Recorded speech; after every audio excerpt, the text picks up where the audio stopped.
Hello students, today we'll discuss about the next part of hydrogen, that is isotopes of hydrogen. Okay, so in first class you studied about what is the introductory part of hydrogen and what is the position of hydrogen in the periodic table, and now you understand the hydrogen is the first element which is present in the periodic table with atomic number 1, and because of this reason hydrogen can be placed in group 1 element.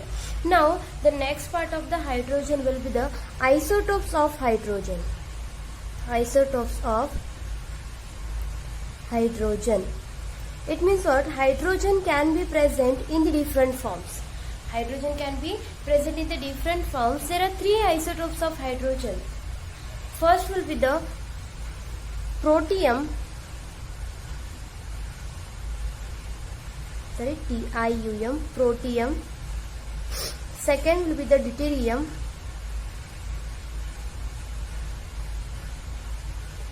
And third is tritium. Okay, there are 3 types of isotopes or the isotopes of hydrogen. First will be the protium, which can be denoted by 1H1. Deuterium, which can be denoted by, that is 1D2 here, and tritium can be denoted by T. Here will be the 1 and here will be the 3. This will be the tritium. Okay, so here for the isotopes of hydrogen contain each isotope of hydrogen like protium, deuterium and tritium. It contain one proton in the nucleus. Each isotope of hydrogen, it contain one proton in the nucleus and one electron in the K shell. One electron in the K shell. You all already know that you learn about the structure of atom topic. In that topic they given how there is a formation of shell, that is K shell, K, L, M, and like that shells are present, no, and in that shell electron will be present. In the same way, in the isotope of hydrogen we have one proton in the nucleus and one electron in the K shell, and the number of neutrons for each isotope is different.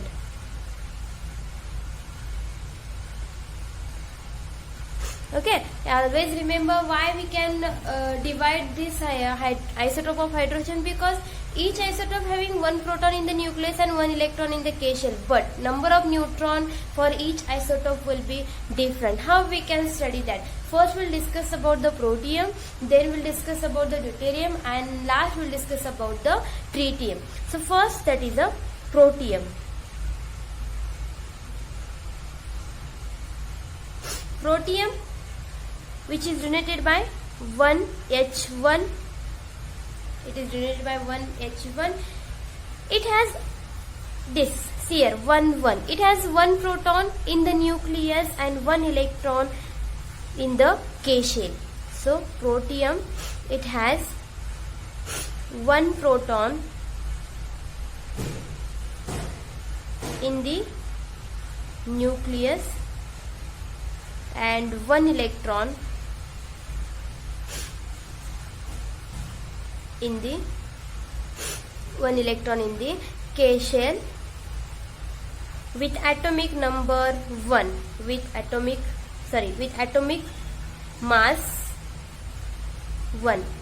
The atomic mass or the atomic number is 1. This is called now protium. See here 1, only we have one proton in the nucleus and one electron in the K shell with atomic number or the atomic mass 1.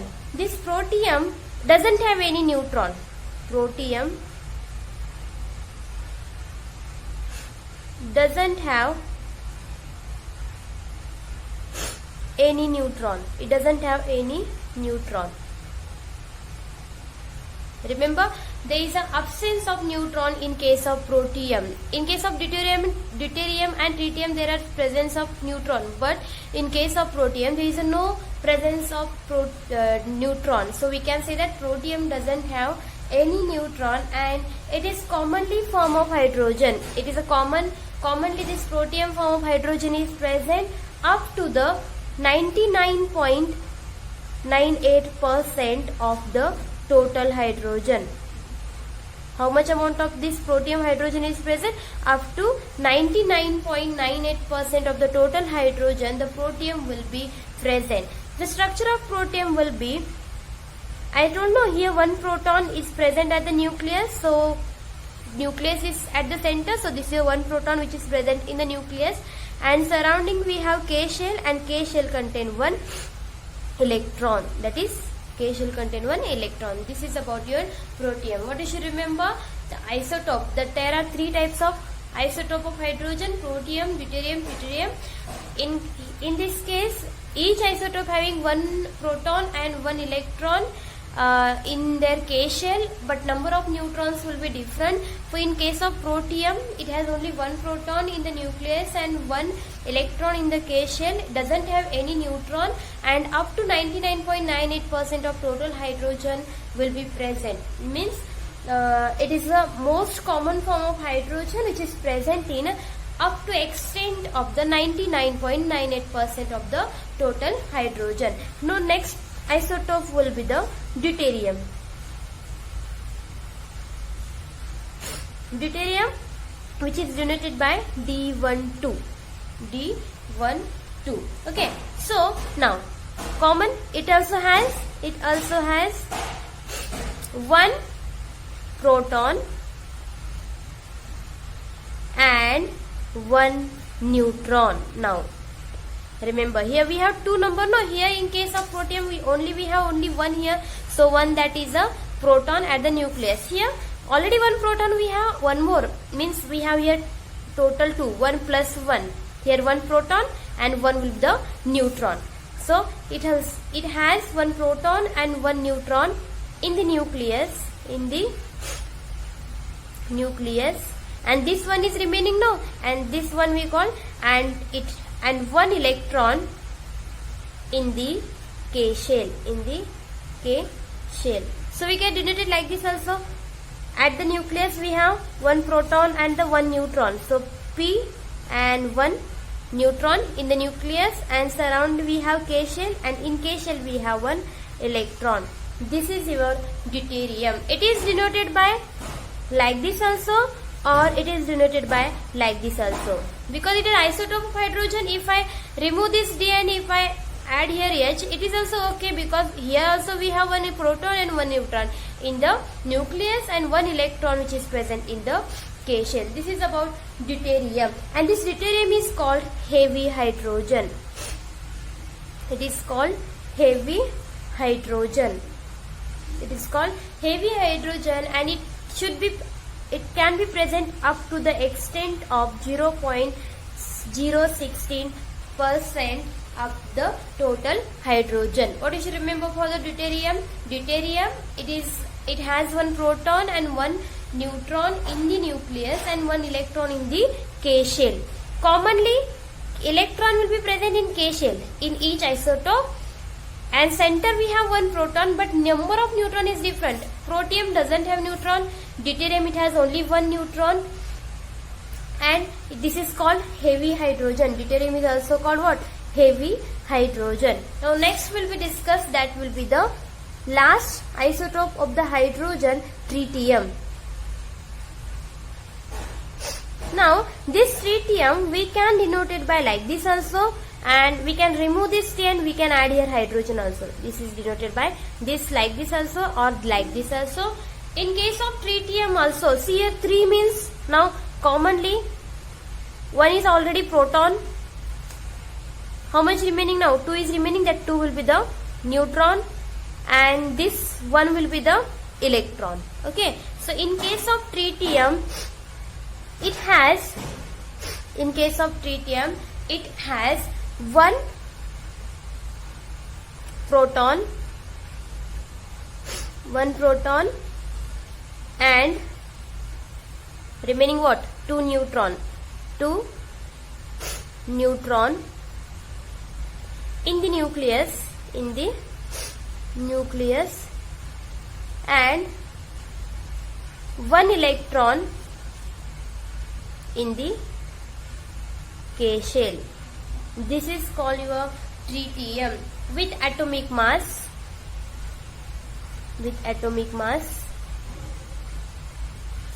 3. What is the mass here? 3. Atomic mass 3, and it is denoted by like this, and it is present up to the 10 raised to minus 15%. You have to remember only this tritium form of hydrogen is present to an extent up to the 10 raised to minus 15% of the total hydrogen, and this tritium, it is a radioactive element, or the radioactive which is prepared by beta radiation. Okay, decay of beta radiation, and it has some half-life period of tritium will be the half-life period is 12.4 years. So remember only about this much. For the tritium, it contains 1 proton and 2 neutron in the nucleus and 1 electron in the K shell with atomic mass 3, and tritium will be present in the present up to the 10 raised to minus 15% of the total hydrogen, and again it is a radioactive which is formed by the decays of the beta radiation, and half-life period of the tritium will be the 12.4 years. If I take tritium and if I provide some energy, it will be undergo degradation, or there is a formation of helium with loss of 1 electron. Okay, and this is about the isotope of hydrogen, and all the isotope of hydrogen like protium, deuterium and tritium, they always exist in the form of diatomic molecule. Always remember that all the isotope of hydrogen, they always exist in the form of diatomic molecule. Like if I take protium here, protium or the hydrogen, that is it is also present in the deuterium, that is D2, tritium T2, like this form will be always present. So this is about your isotope of hydrogen. What you should remember here, there are 3 types of isotope of hydrogen: protium, deuterium, tritium. For the protium 1H1, deuterium, I will write in the short, deuterium 1D2, tritium denoted by T13. Here 1 proton in the nucleus plus 1 electron in K shell. Here 1 proton plus 1 neutron in the nucleus and 1 electron in the K shell.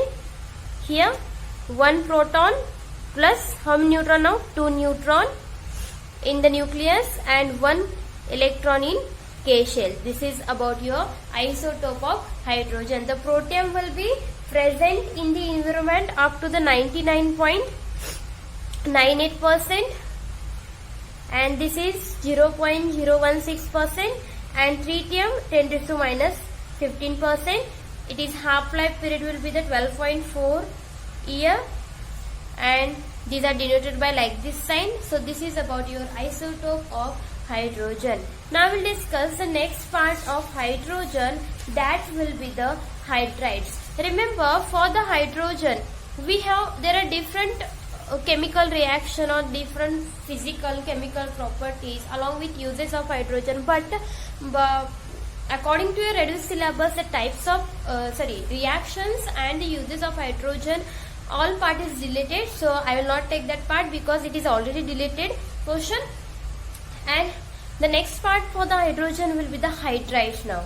Okay, so remember whatever I told about the hydrogen, that is up to the isotope of hydrogen. It is very important and it is very simple, you have to remember it. Next will be the hydride.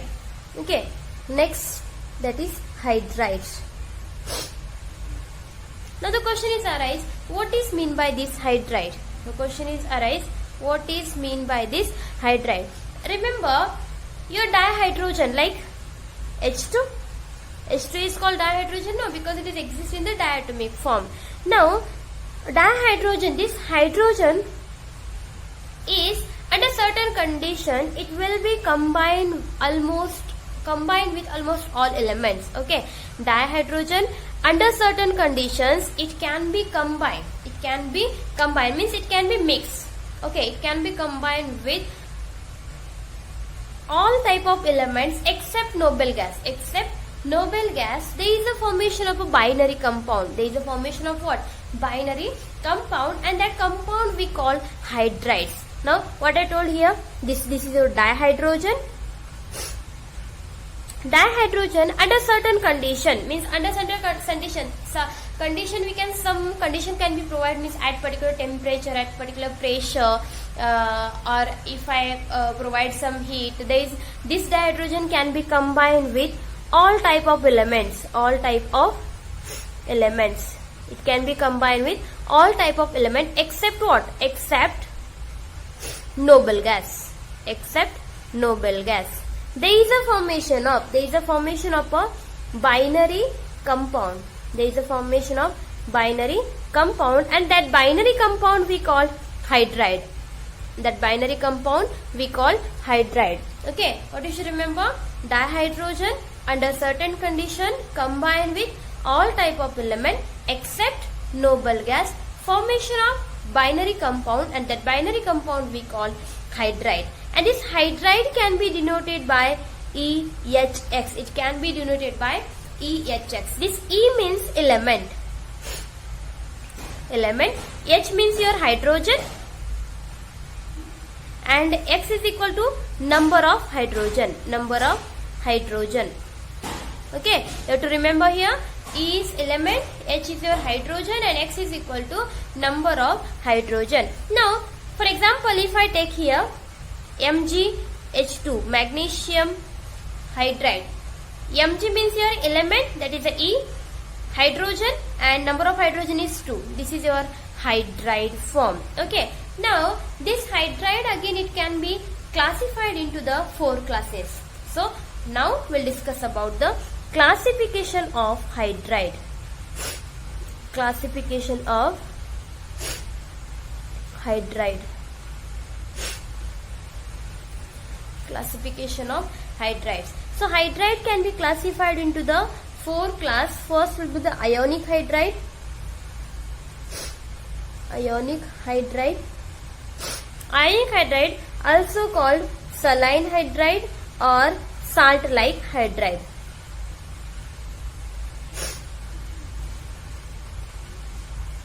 Saline hydride or the salt-like hydride. Second will be the covalent or molecular hydride.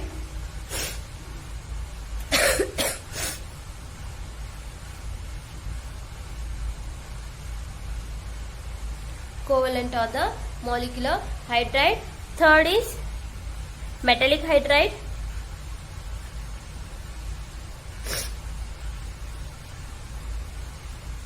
Or non-stoichiometric hydride.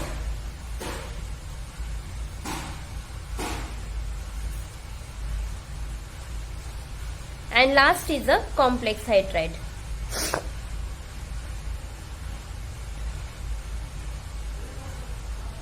Okay, so hydrides are classified into the 4 different classes. First will be the ionic hydride, second will be the covalent hydride, third will be the metallic hydride, and last will be the complex hydride. Now we'll discuss one by one what is meant by ionic hydride first, then we'll discuss about the covalent hydride, then metallic and complex hydride. Okay, so first we'll discuss about ionic hydrides. So remember, this ionic hydride, it is also called saline hydride or the salt-like hydride. What it is called? It is also called saline hydride or the salt-like hydride. This hydride, it contains one positive metal ion. Why we call a particular hydride is a ionic hydride? Because this ionic hydride contains one positive metal ion, and negative hydride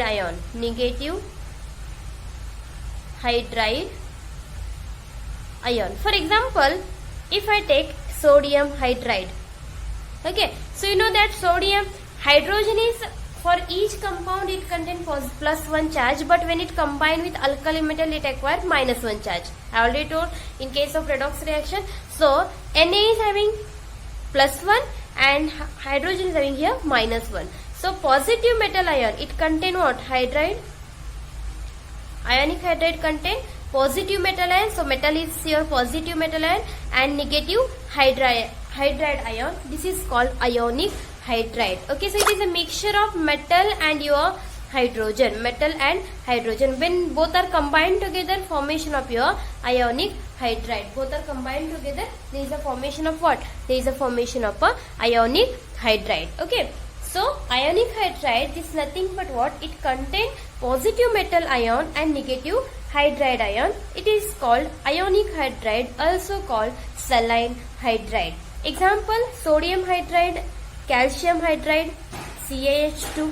This is also example of your where the calcium is having +2 charge, here is having -1 charge. So cation, that is a positive ion, and negative ion combined together, formation of ionic hydride. How we can prepare this ionic hydride? So now next will be, first you have to remember the definition. Definition will be this ionic hydride contain positive metal ion, negative hydride ion. Example will be the sodium hydride and calcium hydride. How we can prepare now ionic hydride? Ionic hydride can be prepared. Suppose if I take metal, it is alkali metal, react with hydrogen at the particular temperature up to the 673 Kelvin, formation of sodium hydride. Formation of a sodium hydride. That is the example of ionic hydride. So this can be prepared by the reaction between your electropositive metal. Now this is a positive charge metal, so we can say that it is electropositive metal. So reaction between electropositive metal of group 1 and group 2 element with hydrogen, formation of ionic hydride. So what is the important property of ionic hydride? So next will be the properties of ionic hydride. Ionic hydride are white crystalline solid. Ionic hydrides are, what is the color of hydrides here? These are white crystalline. You know the meaning of crystalline because you already performed the salt analysis. White crystalline solid with high melting point. Okay, so ionic hydrides, these are the white crystalline solid with high melting point. Means melting point of the ionic hydride is very high because positive and negative attracts each other. They are strongly bonded. To break that bond, we require more amount of energy. So based on this, we can understand that this ionic hydride is having high melting point, and these are the white crystalline solids. Also they have high density.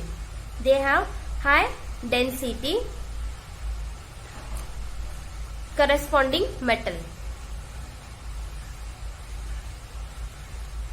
Means ionic hydride, when metal is combined with hydrogen, formation of ionic hydride, and that ionic hydride having more density as compared to the metal. Now NaH is having more density as compared to sodium only, because sodium is now already combined with hydrogen. So strongly bonded, more densities, and if I take only metal, this is having less density. So it has high density than corresponding metals. After that, this ionic hydride also act as a powerful reducing agent. It can be act as a reducing agent, and you already know what is meant by reducing agent. Reducing agent means reduce other and oxidize itself. A agent or the element which is used to reduce other substance and oxidize itself, we call reducing agent. So ionic hydrides are act as a reducing agent, and also they act as a strong base. They also act as a strong base because why we call this this ionic hydride is a strong base? Because they dissolve in water to form hydroxide, because they can easily dissolve in water,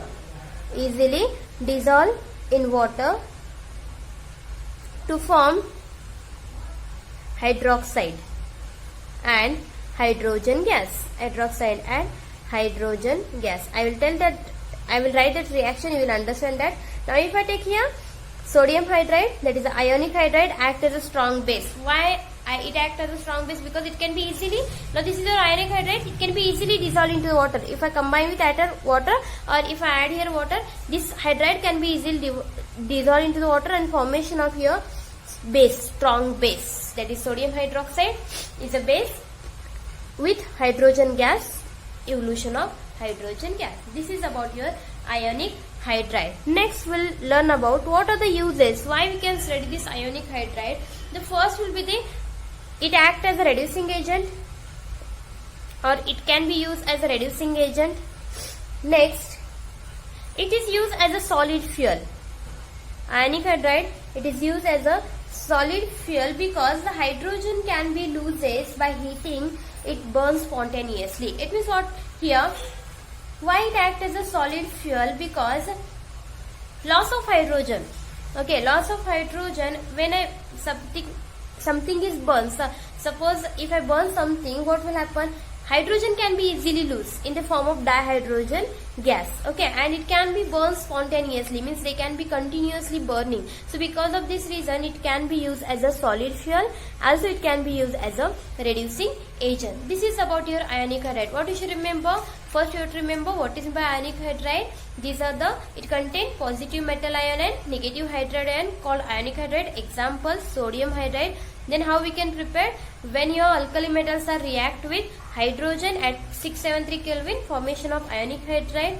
Properties: white crystalline solids with high melting point, high density, along with it is act as a reducing agent and strong base. Why ionic hydride is a strong base? Because it can be easily combined with water or the easily dissolved into water, formation of strong base and your hydrogen gas. And use of the ionic hydride will be use as a reducing agent, and also we can use as your solid fuel. Next will be the next classification, or the next type of ionic hydride will be the covalent hydride, also called molecular hydride.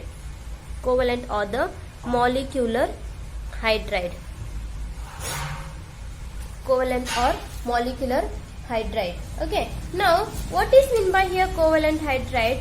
These are the hydrides in which their hydrogen is covalently bonded with other element. These are the hydrides. These are the hydrides in which hydrogen is, here also hydrogen can be bonded with another element with covalent bond. Okay, so in which hydrogen is covalently bonded to, hydrogen is covalently bonded to other element. Hydrogen is covalently bonded with other element. This is called covalent hydride. For example, your CH4. Now in between the carbon and hydrogen we have covalent bond. H2S, water, like ammonia. These are the example of covalent hydride. So we can say that generally p block elements show the generally p block elements, they can easily form the covalent hydrides. P block elements can be easily form the covalent hydride. Now this covalent hydride, it can be again divided into the, okay, so before that we can study how we can prepare this covalent hydride. Like the same way ionic hydride we prepared, no?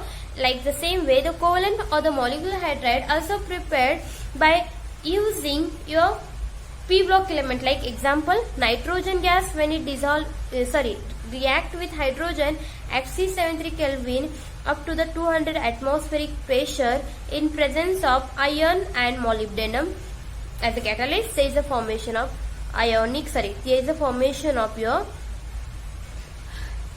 covalent hydrides. Nitrogen react with hydrogen at 673 Kelvin temperature up to the 200 atmospheric pressure. In presence of iron and molybdenum, there is a formation of ammonia. This is your covalent hydride. Properties.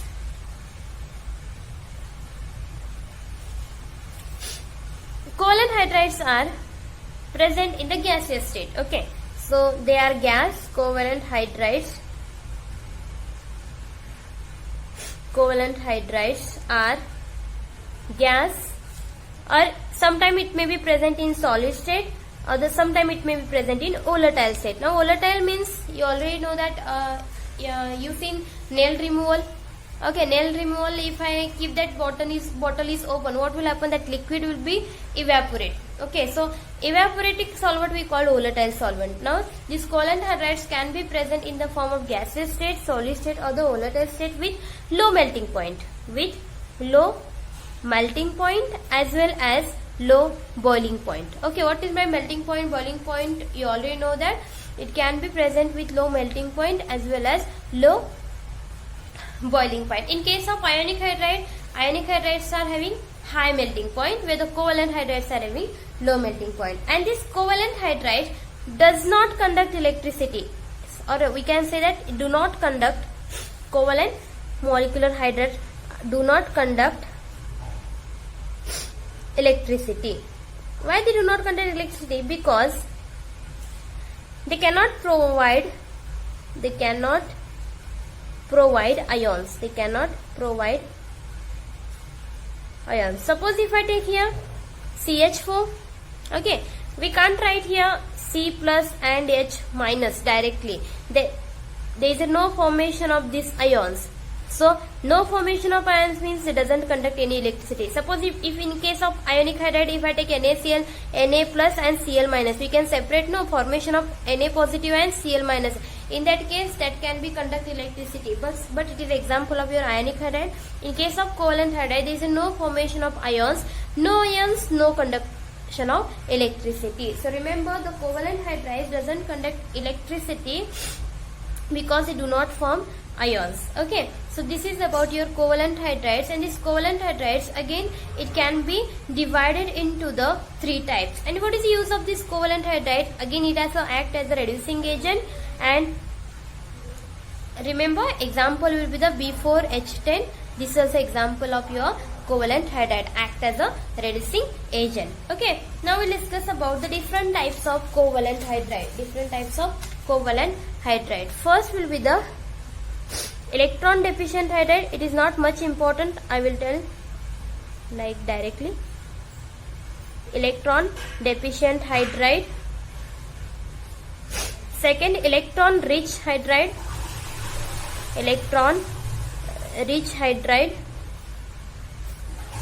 Third is electron precise hydride.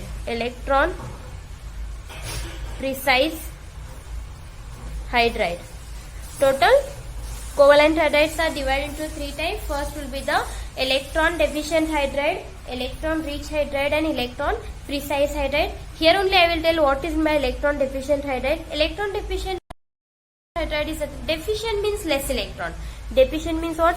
Less electron. Here the group 13 elements are the electron deficient compound. It can be contain less number of electron surrounding the central metal ion. Suppose if we have carbon here, okay, for group 13, if I take boron here, so 1, 2, 3, only we have 3 electrons surrounding to the central metal ion. We have less number of electron. Now this is called a deficient hydride. It means what? This hydride of group 13 elements, these are the electron deficient compound because they have less than 8 electron. We don't have 8 electrons surrounding the boron. We have less than the 8 electron are surround the central metal ions in their valence shell. So we call these are the electron deficient hydride. Example will be the B2, H6, B4, H10. These are the example of your electron deficient hydride. You have to remember only electron deficient hydride is nothing but group 13 element. These are electron deficient hydride because they contain less number of electron or the less than 8 electron around the central metal atom. Example will be the your B2, H6 and B4, H10. Next is the electron rich hydride. Rich means now more electron. Okay, like group 15, group 16. Here group 13 elements. Group 13. Here group 15, group 16, group 17 elements. These are the electron rich hydride because they contain more electron as compared to the more electron than the required. Suppose for the bonding we required only for NH3. For the nitrogen can be bond with hydrogen, we required only 3 electron, but still nitrogen is having one lone pair of electron. That will be the extra, no? Here we have 2 electron extra, the pair of electron is extra, so they are electron rich now. Means it required only 3 electron for the bonding, but it had more electrons. So this is called electron rich hydride. So here you have to remember the hydrides of group 15, group 16 and group 17 elements. These are called electron rich hydride because they have more electrons than they required to form a bond with central metal atom. Example here NH3. Also if I can take fluorine. Okay, so you know that atomic number is 9. If I write electron configuration 1s2, 2s2, 2p, 5. Total we have 7 valence electron here. 1, 2, 3, 4, 5, 6, 7. Now I want to prepare FH, okay, or the HF. Now hydrogen be combined with fluorine. So hydrogen also have 1 electron. It will make a bond with this. Okay, so these are the extra electron now which is present here in case of fluorine. So we can say that now this fluorine is electron rich hydride. So HF is fluorine has a 3 extra lone pair of electron in case of HF. In case of NH3 also nitrogen has 1 extra lone pair of electron. This is about the electron rich hydride. Next electron precise hydride. This is a third type of covalent hydride. Here the group 14 element like carbon which is belongs to the group 14 element. This group 14 element we call group 14 elements are called the electron precise hydride because they have exactly required number of electrons in their valence shell. For example, if I take carbon here, the carbon total we have 4. To complete it octet it required 4 again. 1, 2, 3, 4. So exact it has no. So we can say that these are the electron precise hydride. Example will be the methane. Hydrides of group 14 element is called electron precise hydrides because they have required number of electron to form a bond with another element. This is called your electron precise hydride. Here we have less number of electrons surrounding central metal atom, group 13 elements. Electron rich, more number of electron than the required. Electron precise, exact number of electron how much they require. This is your covalent molecular hydride, the types of covalent molecular hydride. Now we'll discuss the third type of your ionic hydride or the third type of your hydrides, that will be the metallic hydride.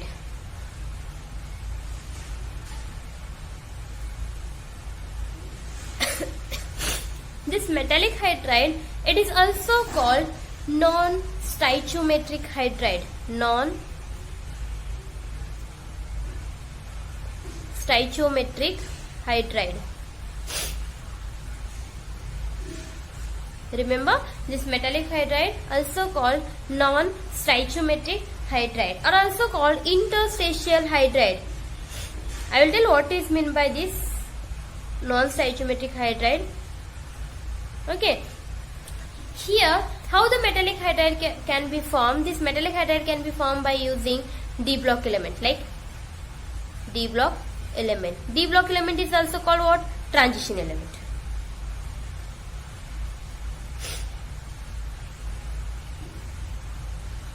Okay, so now this metallic hydride is also called non-stoichiometric hydride and is a formation of non-stoichiometric hydride due to the transition element.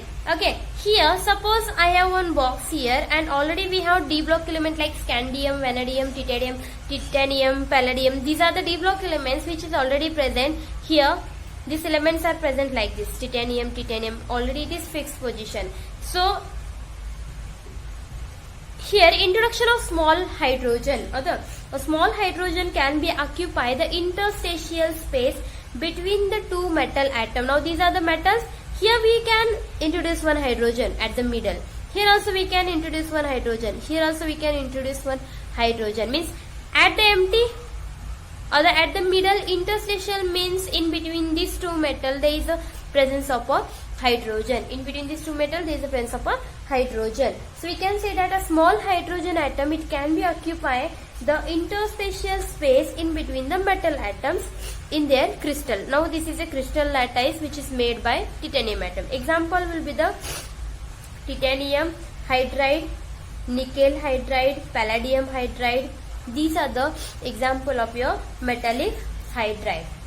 What are the properties of metallic hydride? Metallic hydride, they are non-stoichiometric compound. This is called non-stoichiometric compound. Example will be the palladium hydride and vanadium hydride. And also they can be remain as it is. Suppose this arrangement is like this. The arrangement of the metallic hydride cannot change. Arrangement of the metallic hydride cannot be changed. So this is about your metallic hydride and uses. What is the use of metallic hydride? Commonly all hydrides act as a reducing agents. So metallic hydrides also act as a reducing agents due to the availability of hydrogen, because you know that addition of hydrogen is nothing but water reduction. So it can act as a reducing agents due to the presence of hydrogen. Also it is used in the hydrogenation reaction. Also it is used in the hydrogenation reaction. Also it is used in the hydrogenation reaction, and also used for it is hydrogen storage. Also it is used for hydrogen storage. The storage of hydrogen, it is we can use. Next, this is about your third type of your hydride, that is a metallic hydride. Next will be the last type, complex hydride. It is very simple now. Complex hydride. This is also one type of metallic hydride, or this is also one type of metallic hydrides in which H minus act as a ligand. In which H minus can be act as a ligand. Okay, so in case of complex hydride, the H minus ion, it act as a ligand. Now the question is arise, what is meant by ligand here? This ligand is nothing but it can be donate the pair of electron to the central metal ion. Suppose at the center we have carbon and here we have hydrogen. Now hydrogen can be donate the electron to the carbon.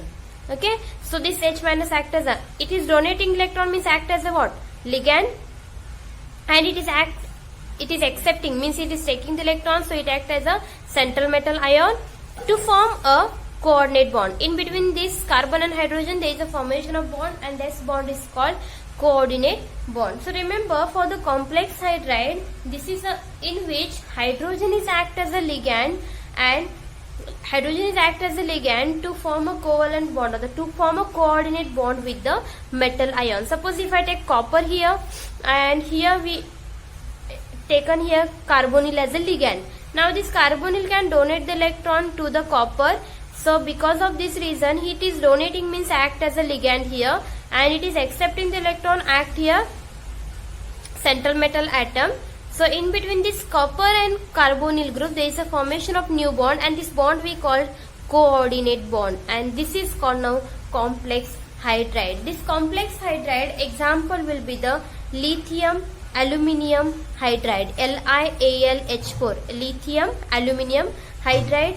Also sodium borohydride, NaBH4. This is also an example of complex hydride. So complex hydride can be prepared by, if I take lithium hydride, it can be react with aluminium chloride in presence of dry ether. In presence of dry ether, formation of lithium aluminium hydride plus 6 molecule of lithium chloride. Okay, so this is the preparation of complex hydride.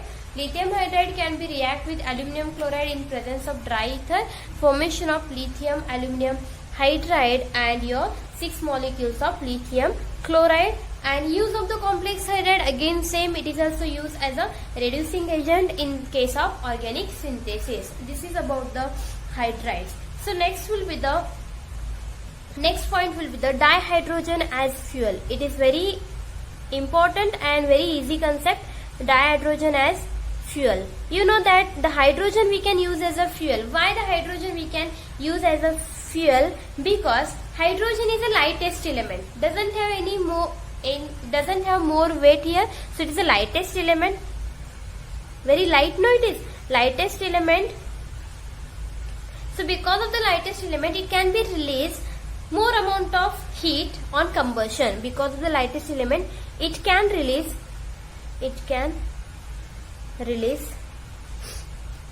more amount of heat or the large amount of heat on combustion. Next, why hydrogen is used as a fuel? I am telling first, because of it is lightest element, so because of this after combustion it can produce a large amount of energy. Next